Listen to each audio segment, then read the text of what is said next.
오늘은 나눔에 대해서 같이 한번 생각해 보겠습니다. 우리 신년에 네 가지 정신 기억나시죠? 안식, 자유, 회복, 나눔. 이 가운데 이제 나눔에 대해서 우리가 같이 생각을 해볼 텐데, 이 말씀을 제가 이제 본문을 무엇을 정할까 묵상하는 중에 우리 모두가 잘 알고 있는 오병이어의 사건을 가지고 같이 생각을 해 보려고 합니다.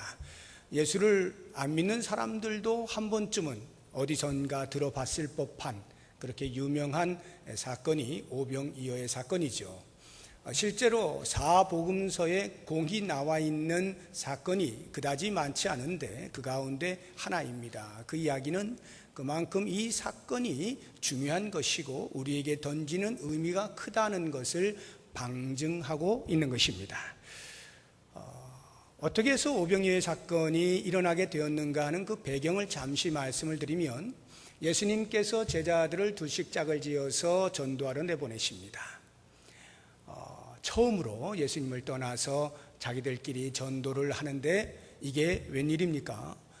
항상 제자들이 예수님과 동행하는 동안에 경험할 수 있었던 놀라운 일들을 자기들 스스로도 경험을 하게 된 거예요. 귀신들을 쫓아내는 일들이, 또 병든 자를 고치는 일들이 일어나게 된 거죠. 얼마나 기뻤겠어요.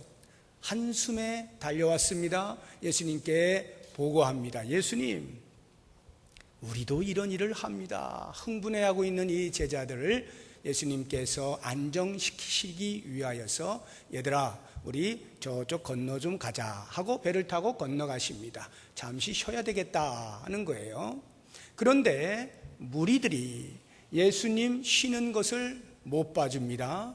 어떻게든지 쫓아가서 자기들의 원하는 것을 얻어내기 위해서 예수님과 제자들이 배를 타고 건너가시는 동안에 도보로 걸어서 계속 예수님을 추적하여서 그 쉬려고 하는 그 장소에 도달을 합니다. 많은 무리가 온 것을 보고 예수님의 마음이 불쌍히 여기는 마음이 되었습니다. 그래서 그들을 내쫓지 못하고 앉혀놓고 병든 자들을 살펴서 고쳐주시고 또 복음을 전하는, 가르치는 사역을 하시게 되었습니다.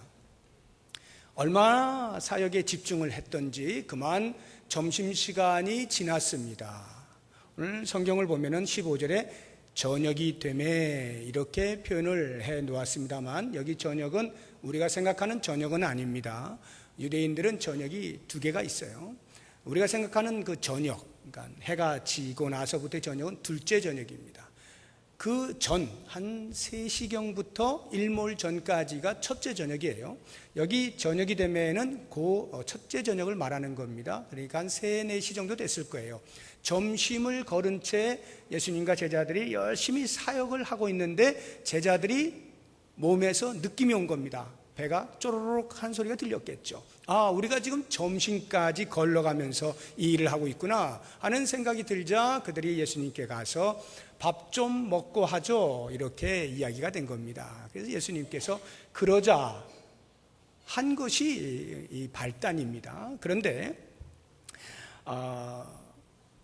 제자들이 시간이 많이 흘러서 배도 고프고 이제 조금 있으면 그야말로 해가 떨어져서 어두워지면 어디 가서 밥도 못 먹으니까 조금이라도 해가 남아있을 때에 이 무리들을 저 마을로 내보내서 거기에서 밥을 해결하고 돌아올 수 있게 합시다라고 이야기를 합니다. 그때에 이제 예수님께서 그러지 말고 너희들이 먹을 걸 줘라 라고 말씀을 하십니다. 바로 이 말씀, 너희가 먹을 것을 주어라는 이 말씀에서 이제 우리가 이 나눔의 삶에 대해서 같이 좀 묵상을 해보려고 해요.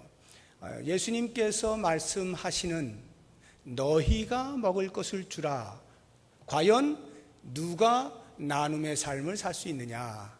과연 예수님이 말씀하신 너희는 누구를 가리키는 것일까? 이 부분에 대해서 이 말씀이 담고 있는 나눔의 삶에 대한 교훈을 저희들이 같이 생각을 해 보도록 하겠습니다. 어떤 사람들이 나눌 수 있는가? 제가 4가지 종류의 사람들을 이야기할 텐데요. 그 첫 번째는 긍휼의 마음이 있는 사람이 나눌 수가 있습니다. 예수님께서 너희가 먹을 것을 주라 할 때 너희는 제자들이죠. 제자라고 하는 것은 스승을 닮는 사람을 가리킵니다. 스승이 하는 대로 하는 사람, 스승의 모든 것을 닮으려고 하는 사람이 제자죠. 그러면 예수님을 따르는 제자들은 적어도 예수님을 닮으려고 하는 사람들이었음이 틀림이 없습니다. 그런 면에서 예수님께서 말씀하시는 거예요. 제자된 너희들아, 너희가 먹을 것을 주어라. 이 말은 예수님이 세상에 대하여, 무리들에 대하여 긍휼의 마음을 가지고 있으니 너희들도 그들에 대해서 긍휼의 마음을 가져라.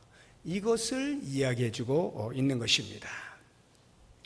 예수님께서 무리들을 불쌍히 여기시는 것처럼 그의 제자된 자들도 당연히 무리들을 불쌍히 여길 수 있어야 합니다. 예수님은 인류를 불쌍히 여기심으로 하늘의 영광스러운 보좌를 버리시고 이 낮고 천한 인간의 땅에 오셨고, 사람들에 의해서 저주의 자리라고 불리우는 십자가를 기꺼이 지셨습니다. 이 모든 것은 인류에 대한 긍휼의 마음이 있었기에 가능한 거죠.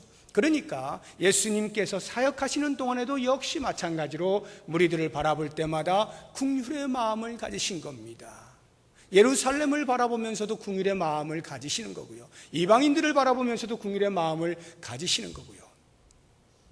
여기도 보면 예수님께서 긍휼의 마음을 가지시죠. 14절 보세요. 예수께서 나오사 큰 무리를 보시고 불쌍히 여기사, 불쌍히 여기십니다. 그래서 쉬어야 되는데 지금 너무 많은 무리들이 예수님을 필요로 하고 있는 그들을 보면서 긍휼의 마음이 생긴 겁니다. 불쌍히 여기는 마음이 생겼어요. 그래서 당신이 쉬지를 못함에도 불구하고 그들을 돌려보낼 수가 없어서 앉혀놓고 병자들을 치료하시고 하나님 나라의 복음을 증거하시게 된 겁니다.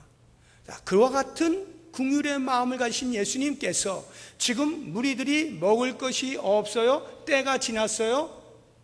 먹어야 됩니다. 그때에 제자들은 마을로 보냅시다 라고 할 때 아니 얘들아, 너희들 지금 그들을 향한 긍휼의 마음이 있니? 라고 물으시는 거예요. 너희들 그들에 대하여서 불쌍히 여기는 마음이 있어? 라고 질문을 하시는 거죠. 그렇습니다. 예수님의 제자된 자들은 예수님의 그 긍휼의 마음을 닮아야 돼요. 예수님의 성품이 많이 있죠. 그 가운데에서 빼놓을 수 없는 것 중에 하나가 이 긍휼의 마음입니다. 그래서 성령의 열매 9가지를 이야기할 때에도 자비와 양선이 있지 않습니까? 그것이 긍휼과 밀접한 관계가 있는 단어들이에요. 우리는 그리스도를 닮는 사람으로서 성령의 충만함을 받아 성령의 열매를 맺는다라고 할 때 이 자비와 양선, 사람들을 불쌍히 여기는 마음 반드시 열매로 맺을 수 있어야 합니다. 교회도 마찬가지죠. 이 땅에 대하여서, 이 사회에 대하여서, 세상에 대하여서 당연히 예수님의 마음인 긍휼의 마음을 품고 저들을 불쌍히 여길 수 있어야 하는 것입니다. 미국에 유명한 교회가 하나 있어요. 여러분들이 미국의 유명한 교회라고 하면 손꼽는 교회가 뭐가 있을까요? 아마 대부분은 잘 모르실 거고, 관심이 좀 있으신 분들이 손을 꼽는다면 아마도 윌로우 크릭 처치라든가 아니면 새들백 처치, 이렇게 아마 손을 꼽으실 겁니다. 초대형 교회죠. 엄청난 일을 하고 있는 교회들입니다. 그러나 저는 그런 교회를 소개하려고 하는 게 아니라요, 한 번도 들어보지 못했을 그런 교회인데요, 세이비어 처치라고 하는 교회가 있습니다. 워싱턴에 소재하고 있는데 약 8년여 전에 이 교회는 한 150명 정도 모였습니다. 모르긴 몰라도 지금도 그 정도일 겁니다. 그렇게 많이 모이지 않습니다. 왜냐하면 철저하게 엄선하여 성도를 받습니다. 그리스도 앞에 완전히 헌신되어진 자들로만 구성이 되어 있어요. 그래서 그 150여 명밖에 안 되는 교회가 실제로 사회에 대하여 영향력을 미치는 것은 윌로우 크릭 처치나 새들백 처치하고는 비교도 되지 않습니다.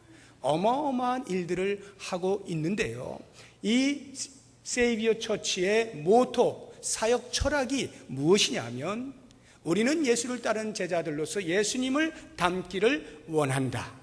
예수님께서 보여주신 긍휼의 마음으로 이 사회를 섬긴다. 그래서 가난하고 소외되고 무시받는 자들을 위하여 교회는 존재한다. 이것이 그들의 사역 철학이에요. 우리로서는 도저히 상상할 수 없는 큰 일들을 많이 해요. 제가 듣기로 연간 1,000만 불이 넘는 예산을 집행을 한다 그래요. 150명밖에 안 되는 교회가. 모두가 다 사회를 향하여 손을 베푸는 그러한 사역들입니다. 이 어마어마한 일들을 할 수 있게 되어진 근간에는 예수님의 성품 중에 하나인 긍휼의 마음을 교회 전체가 품는 겁니다.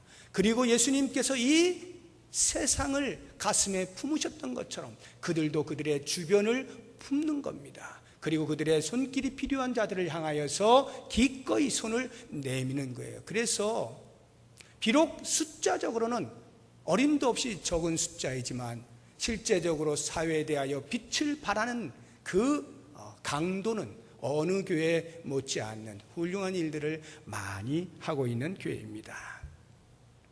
나눔이라고 하는 것은 얼마나 내가 많이 가지고 있느냐의 문제가 아닙니다.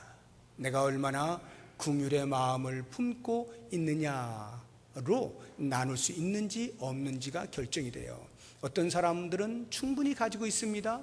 아니 내가 다 쓰고도 철철 넘쳐날 만큼 많이 가지고 있습니다. 그러나 긍휼의 마음이 없으면 설령 그 남아 도는 것을 집에다 그냥 놔두든지 아니면 쓰레기통에 집어넣는 한이 있더라도 절대로 다른 사람들에게 베풀지 않습니다.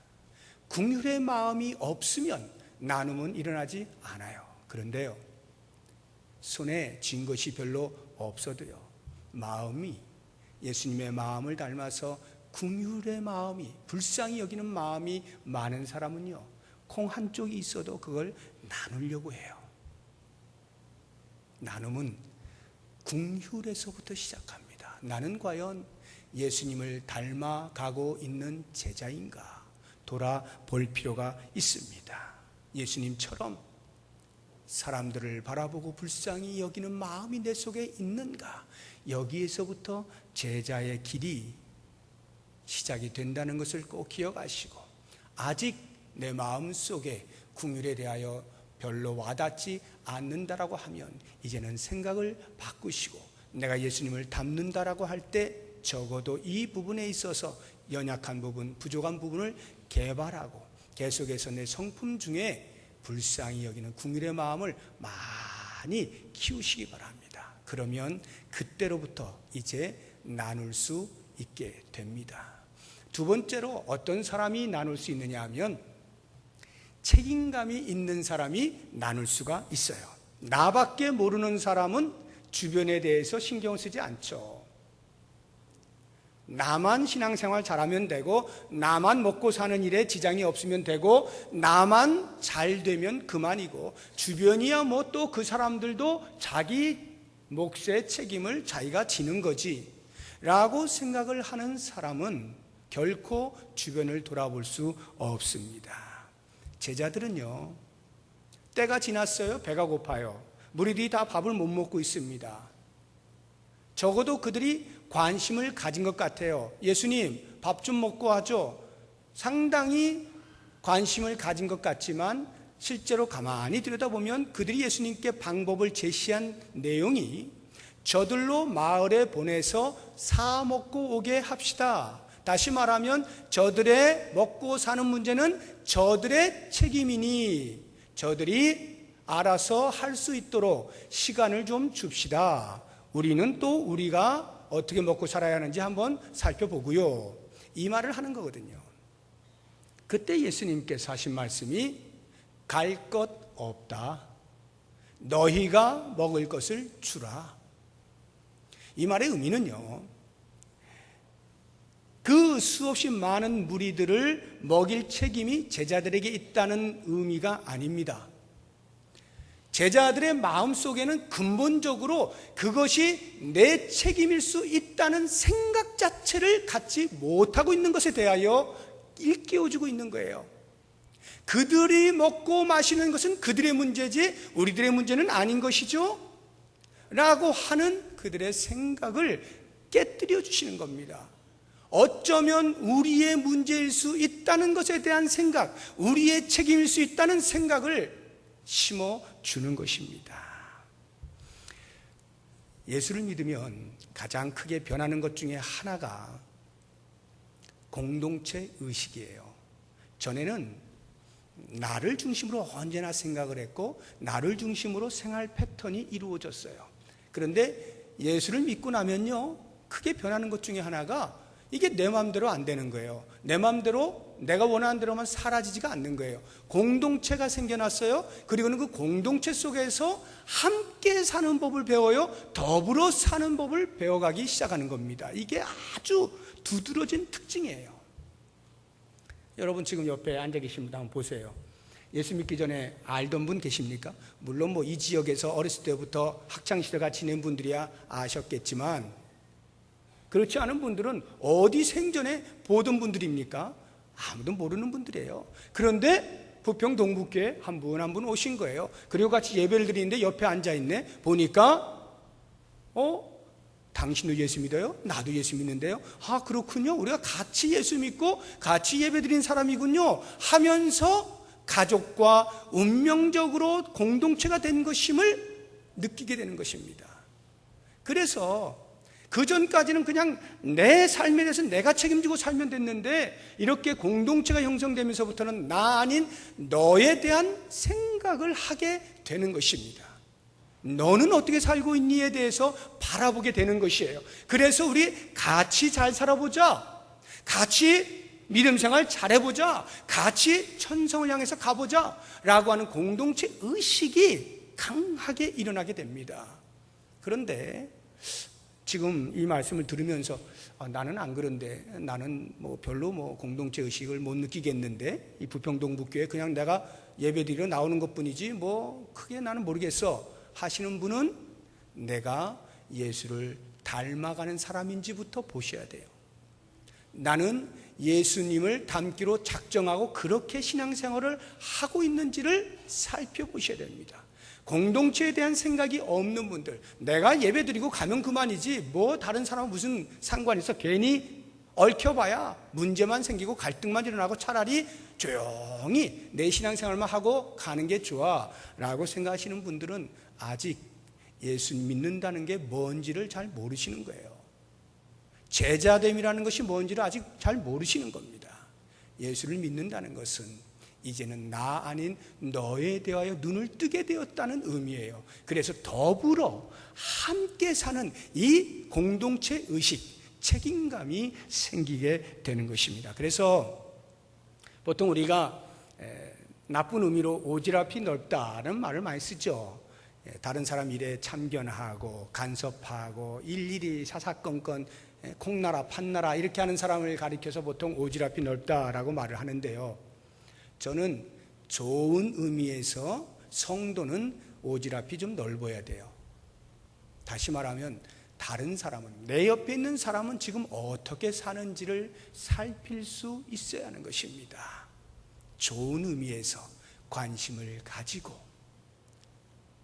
그 사람에 대한 문제가 나의 책임일 수 있다는 이 사실을 인식할 수 있어야 되는 겁니다. 물론 한 개인으로서 또는 한 교회로서 지구상에 일어나는 모든 문제에 대하여 책임이 있다는 말은 아니에요. 하나님께서 마지막 날 우리들에게 심판을 하실 때, 너 뭐하고 왔어 할 때 온 지구상에 일어나는 문제에 대해서 다 책임지지 못하였다 해서 그것을 가지고 나무라실 일은 만무합니다. 그러나 적어도 내가 발을 디딛고 있는 이 주변 정도에 대해서만큼은 분명히 우리 하나님은 책임을 물으실 거예요. 너 뭐하고 살다 왔어? 할 때 저는 그냥 예수님 잘 믿고요, 주일마다 예배 드렸고요, 이렇게만 이야기하면 그게 뭔데? 라고 말씀하실 거예요. 최소한 자신이 속해 있는 그 공동체와 주변에 대하여서 책임감 있는 삶을 살아낼 수 있어야 되는 거예요. 그것이 하나님께서 우리에게 마지막 날 분명히 물으실 사건입니다. 그런 의미에서 나는 얼마나 이 사회에 대해서, 아니 사회라고 하면 너무 크니까요, 우리 교회가 속해 있는 이 부평 지역 사회 속에 얼마만큼 책임감 있게 살아가고 있는가 한번 돌아보시기 바랍니다. 우리 교회가 지역사회를 이런저런 모습으로 섬기고 있죠. 크게 두드러지는 일은 없습니다만 예를 들어서 노인대학 같은 경우가 지역을 섬기는 것 중에 하나입니다. 어르신들을 이렇게 섬기죠. 어떻게 생각하면 별로 필요 없는 것 같기도 해요. 어르신들 섬기는 거, 죄송합니다 어르신들, 뭐 나오는 게 있어야죠. 그냥 갖다 붓기만 하는 것 같아요. 그러니까 교회가 재정 소비한 것 같이 느껴지는 것입니다. 그러나 여러분, 소비를 해야 되는 거예요. 교회는 그렇게 소비를 해야 되는 거예요. 소비를 통해서 누군가가 도움을 얻고 유익을 얻는 삶을 사는 게 교회가 하는 일이에요. 그래서 노인대학 좀 안 했으면 좋겠어 라고 혹시 마음으로라도 생각하시는 분들은 생각을 바꾸셔야 됩니다. 어떻게 해서든지 교회는 지역을 섬기도록 노력을 해야 돼요. 저는 그런 면에서 노인대학뿐만 아니라 한 걸음 더 나아가서 제 마음에, 제가 부임하면서부터 늘 이렇게 마음에 두고 가끔씩 이야기도 했지만 아직 실현이 되고 있지 않는, 우리 이 교회 주변에 보면 젊은 층들이 제법 많습니다. 애기 엄마들이 제법 많아요. 그런데 그들에 대해서 지금 우리가 교회적으로 어떻게 하질 못하고 있어요. 요즘 살기가 쉽지 않잖아요. 그러다 보니까 남자 혼자 버는 것이 가정을 살리질 못한다고 생각을 해서인지 거의 대부분의 젊은 부부들이 맞벌이를 합니다. 맞벌이를 하면 그 사이에 있는 자녀들에 대해서는 자연스럽게 방치가 될 수밖에 없어요. 그나마 돈이 좀 있는 사람, 많이 버는 사람은 학원이라도 보내고 뭐 이렇게 하지만 그것조차 안 되는 사람은 아이들을 어떻게 기르는지도 모를 정도로 방치가 되어 있는 것입니다. 이런 부분에 대하여서 지역을 섬기고 있는 교회가 마땅히 그들을 어떻게 해서든지 데리고 나와서 교육을 시켜주고 바른 인간이 되어지도록 노력을 하고, 무엇보다 예수 그리스도를 소개하고 생명을 그들에게 심어주는 이런 일들을 하는 것은 지금 당장 현실적으로도 중요한 것일 뿐만 아니라 교회의 미래와 하나님 나라의 확장이라고 하는 차원에서 볼 때에도 너무나 중요한 사역입니다. 그런데 아직 지금 행하지를 못하고 있어요. 제 마음이 안타까운데 아마도 조만간에 실시가 되지 않을까 하는 생각이 듭니다. 조그맣게라도 시작을 해야 되는 거예요. 그래서 한 영혼이라도 우리의 손길을 통해서 다듬어지고 만들어지고 하나님의 나라와 이 나라에 필요한 인재들로 길러내는 일에 한 몫을 담당할 수 있어야 되는 거죠. 이런 것이 다 책임을 느낄 때 가능한 것입니다. 이런 나눔의 삶은 내 책임이 아니야 라고 하는 사람에게서는 절대로 나누어질 수 없는 거죠. 이런 차원에서 우리 각 개인은 또는 교회는 이 사회에 대하여 일정 부분 책임이 있다는 것을 꼭 기억을 할 수 있으면 좋겠습니다. 세 번째로 어떤 사람이 나눌 수 있는가? 믿음이 있어야 돼요. 믿음이 있는 사람이 나눌 수가 있습니다. 제자들을 보세요. 예수님께서 이렇게 말씀하셨어요. 갈 것 없어. 너희가 먹을 것을 주면 되잖아 라고 말씀하시니까 제자들이 뭐라고 반응합니까? 17절에 제자들이 이르되 여기 우리에게 있는 것은 떡 5개와 물고기 2마리 뿐입니다. 보리떡 5개와 떡 5개와 물고기 2마리 뿐입니다 라는 말은 예수님 제발 정신 좀 차리세요. 아무리 하늘의 신령한 것들을 가르친다 하기로서니 이렇게 현실에 대하여 무감각할 수가 있습니까? 지금 우리 손에는 떡 5덩이하고 물고기 2마리밖에 없는데 저 많은 사람들을 먹이라니요. 도대체 생각이 있으신 분입니까? 없으신 분입니까? 아무리 현실을 모른다 하기로서니 이렇게까지 어두워서야 어떻게 사역을 할 수 있겠어요? 라고 비웃듯 예수님을 일깨워 주는 겁니다. 실제로 우리 생각도 그렇지 않습니까? 떡 5덩이하고 물고기 2마리가 지금 남자만 5천 명이면 남녀 합쳐서 어린아이 합쳐서 2만 명 넘게 되는 그 무리들, 그들이 먹기는커녕 손만 갖다 대도 다 닳아서 없어질 만큼밖에 안 되는 그 조그만 양 아닙니까? 그걸 가지고 먹을 것을 주라? 있을 수 없는 일이죠. 그런데요, 예수님이 그렇게 말하는 제자들 향해서 뭐라고 하시는가 보세요. 18절 보니까 이르시되 그것을 내게 가져오라. 그것을 내게 가져오라. 제자들은요, 예수님 요것뿐이에요. 택도 없어요.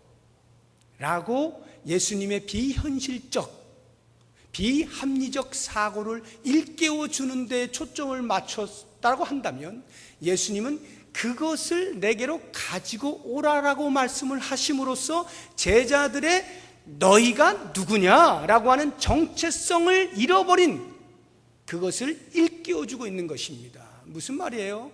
제자들은 이미 예수님이 어떤 분인지를 좋게 경험을 한 사람들입니다.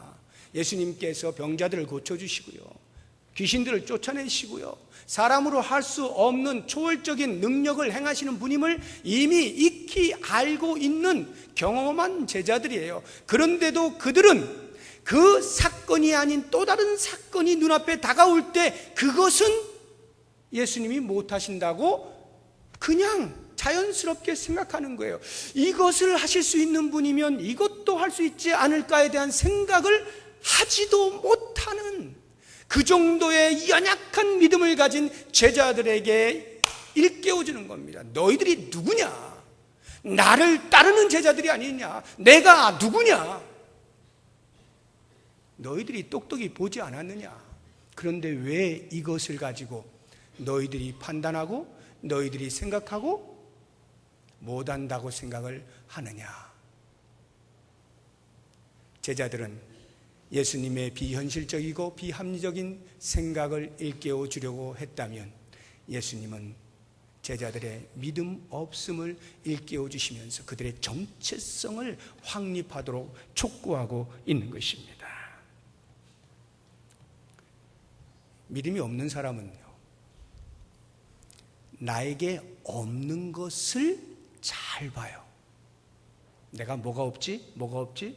없는 것을 잘 봐요. 그리고 있는 것을 잘 못 봐요. 이게 믿음 없는 사람의 특징입니다. 믿음이 있는 사람은요, 거꾸로 해요. 내가 무엇이 없느냐를 보지 않아요. 내가 지금 뭐가 있는가를 봅니다. 제자들은 없는 것에 익숙해져 있어요. 겨우 떡 5덩이, 물고기 2마리 외에는 아무것도 없는 것이 크게 보이는 제자들입니다. 그들이 가지고 있는 그것은 아무것도 아닌 거예요. 보이지도 않아요. 양에 차지도 않는 겁니다. 그러니까 당연히 안 되는 거죠. 안 되는 거예요. 그런데 예수님은 이걸 보라는 거죠. 우리는 보통 우리의 손안에 무엇이 있는가를 보고 그것으로 합리적인 생각을 하고 판단을 해서 나누고 쪼개고 이렇게 합니다. 그러나 예수님은 손 안에 있는 것을 보지 말고 나를 보아라 말씀하시는 거예요. 예수님을 보라. 그것이 바로 그것을 내게로 가지고 와. 내게로 가지고 와. 나에게로 가지고 와. 예수님을 보면 불가능한 것이 없는 것임을 그들에게 일깨워주고 있는 거예요. 그래서 한 개인도 마찬가지고 교회도 마찬가지입니다. 우리의 생각에 합리적인 것으로만 어떤 일들을 진행하면요, 절대로 하나님의 능력을 경험할 수 없습니다. 저는 지금 그럼 교회가 아무렇게나 막 하란 말이냐, 비합리적으로 하란 말이냐, 그 이야기가 아니에요. 합리적이 아니다라는 말은 비합리적이라는 뜻이 아닙니다. 지금 예수님의 이 합리라고 하는 것은 그 합리를 넘어서는 거예요. 초합리예요. 섭리 위에 있는 것입니다. 거길 볼 수 있어야 된다는 거예요. 우리가 예수님께로 나아간다는 것은 합리를 넘어서는 것을 말하는 겁니다. 믿음이라고 하는 것은 비합리적이고 비현실적인 것이 아니라 초합리적인 거예요. 모든 인류의 문제를 해결하실 수 있는 주님을 바라보는 것이 믿음이에요. 이 믿음이 있을 때 우리는 드디어 나눌 수가 있어요.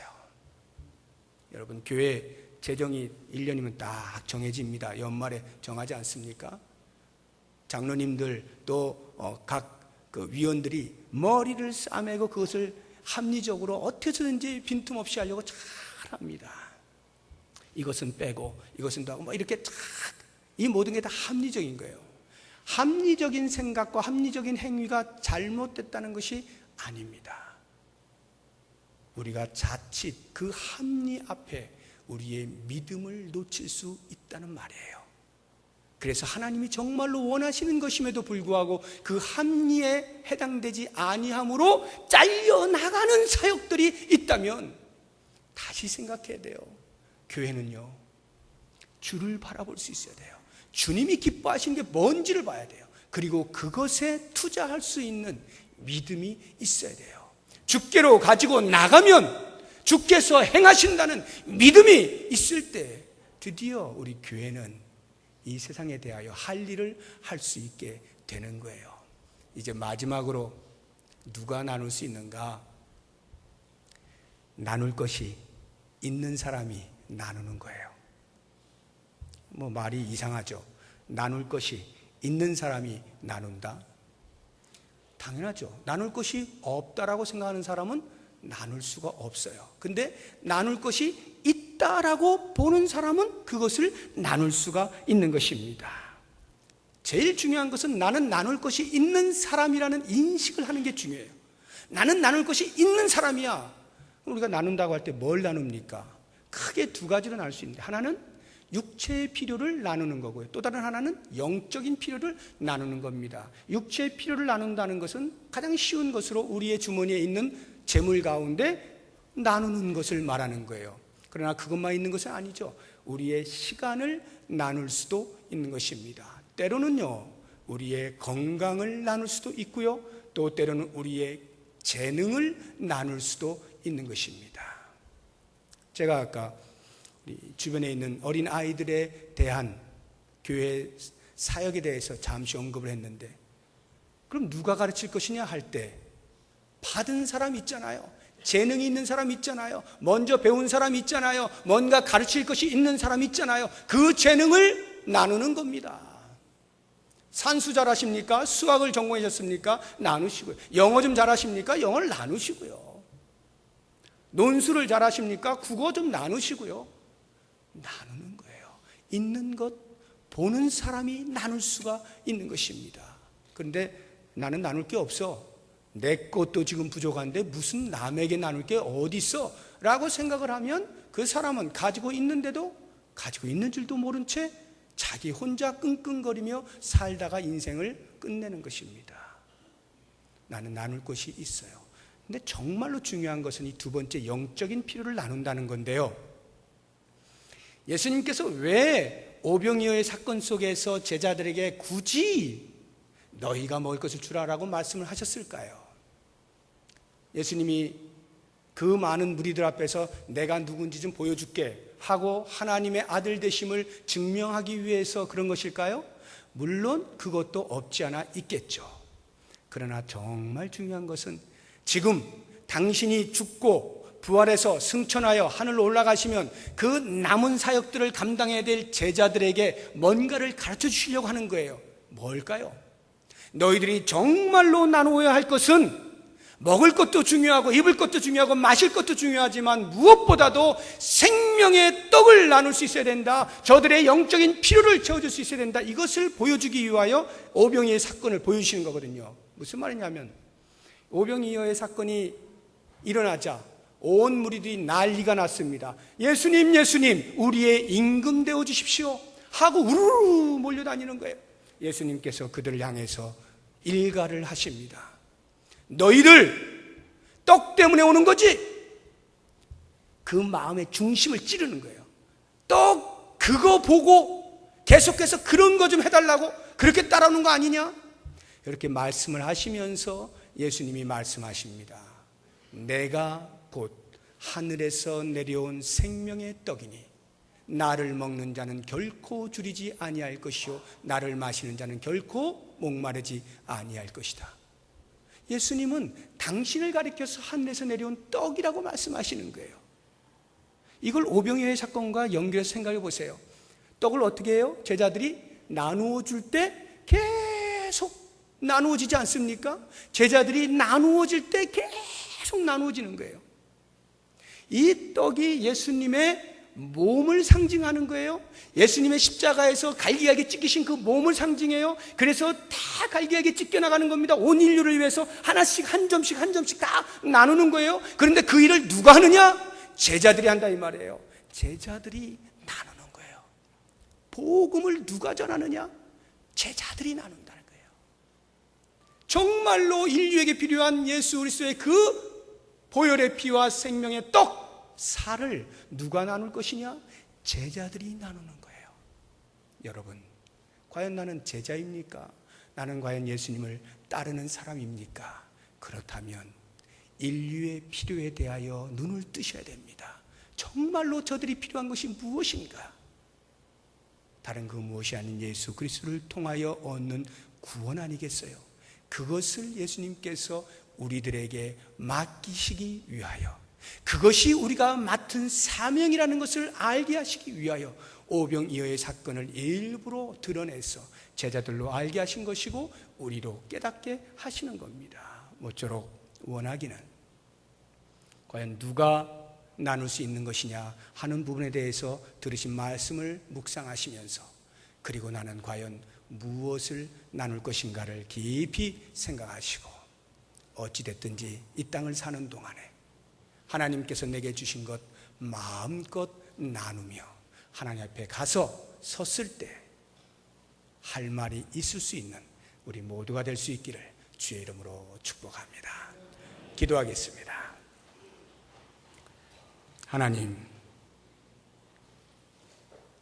오직 선을 행함과 서로 나눠주기를 잊지 말라. 이 같은 제사는 하나님이 기뻐하시느니라 말씀하신 것을 기억하며 하나님이 기뻐하실 나눔의 삶을 우리가 살기를 소망합니다. 개인으로 부평동북교회 공동체로 이 사회에 대하여 나누는 삶으로 하나님을 기쁘시게 하는 우리 모두가 되게 하여 주시옵소서. 예수님의 이름으로 기도드립니다. 아멘.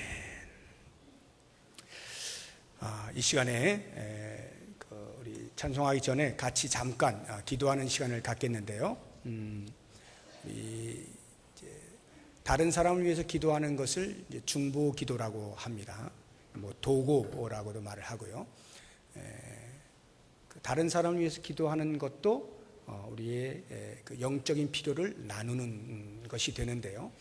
이 시간에 우리 이번 주간에 우리 성도들 가운데 그 수술을 받는 두 분이 계셔서 같이 좀 기도하는 시간을 가졌으면 좋겠어요. 뭐 이제 그냥 보통 일반적인 수술 같으면 저희들이 뭐 이렇게까지 같이 기도하지 않지만 이제 암이기 때문에 같이 좀 기도하는 것이 좋겠다는 생각이 듭니다. 7월 24일 목요일인데요. 박미규 권사님이 유방암입니다. 그래서 수술을 받게 되어 있고, 그 다음 날 25일 금요일에는 김영일 집사님이 12지장 암입니다. 그래서 또 수술을 받게 되겠습니다. 우리의 기도가 저들에게 위로도 되고 또 하나님의 놀라운 능력의 역사가 나타날 것을 믿고 우리가 같이 기도했으면 좋겠는데요. 모쪼록 저들의 마음이 평강하도록, 또 의사 선생님을 붙드셔서 오차 없이 정확하게 잘 수술할 수 있도록, 수술이 끝나도 후유증 없이 쾌차할 수 있도록 위해서 우리 같이 한번 기도하는 시간을 갖겠습니다. 하나님 아버지, 우리 박미희 원장님 부르게 해주십시오. 금요 목사님 불쌍히 여겨주십시오. 하나님의 도우심이 필요합니다. 하나님께서 저들을 살려주시고 마음에 많은 두려움이 있을 때에 주님께서 그들을 베푸시고 능력으로 함께하여 주셔서 무엇보다도 마음에 평강이 있기를 소망합니다.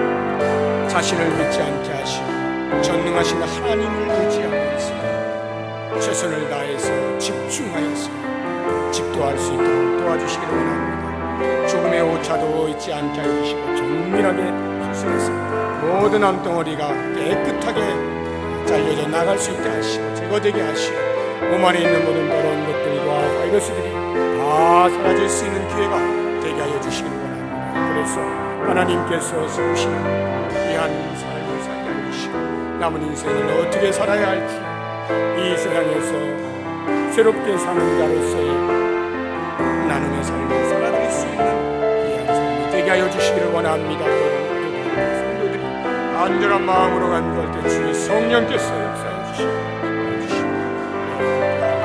주시옵소서. 주님이 지금 시켜서 소망하고 예수님의 이름으로